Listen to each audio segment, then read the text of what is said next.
এই যে সাদা গাড়িটা দেখতেছেন, এই সাদা গাড়িটার থেকে বড় একটা কার্টন আনেগো ভাইয়া নামাইতে আছে। তো চাই আপনারা আইডিয়া করেছেন এই কার্টনটাতে কি থাকতে পারে, এটাত করে কি আনছে। তো বাবুরে আর আবার এত ধৈর্য নাই যে আপনারা আইডিয়া করবেন হে পর্যন্ত আয় বই থাকবো। তো আই নিজে কই দি ইয়েনে এত বড়টা কার্টন ইয়েত করি আনছে হয়েছে কবুতর। তো ইয়েনে 16 কবুতর আছে। ওই যে বয়স্ক করে যে লোকটা দেখছেন হে আর কি কবুতর এগুন হালে তো নিজের গাড়ি দিয়ে আবার আঙ্গো বাসায় দিয়ে গেছে। তো ইয়েনে 16 কবুতর অর্ডার দিছি, এক একটা কবুতরের দাম 7 ইউরো করে নিছে। তো এই যে কবুতরগুলা মাশাল্লাহ অনেক সুন্দর।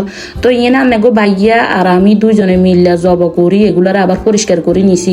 আসলে হাঁস মুরগি কবুতর তো খাই ঠিক আছে, কিন্তু এই যে ফ্রেশগুলা তো আর বিদেশের বাড়িতে সবসময় পাওয়া যায় না।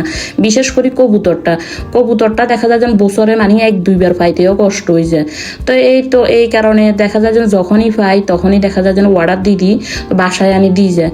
তো ইয়ে আবার লগে খোলা জাহিটা বানাই নিছি কবুতরের মাংস দি খাই বেললাই। এই যে দেখছেন না আমরা কি কাম চলনি একবারে সিলি বাসি রান্নাও করি গেলেছি। আবার ইয়ে দেখাই দিতে আসি একটা হাঁস একটা মরক, এগুলা কবুতর আনার 2-3 দিন আগে আনছিল। তো এই ভিডিওর লগে অ্যাড করে দিলাম। ইয়ে আবার ফ্রেশ ডিম আনছিল।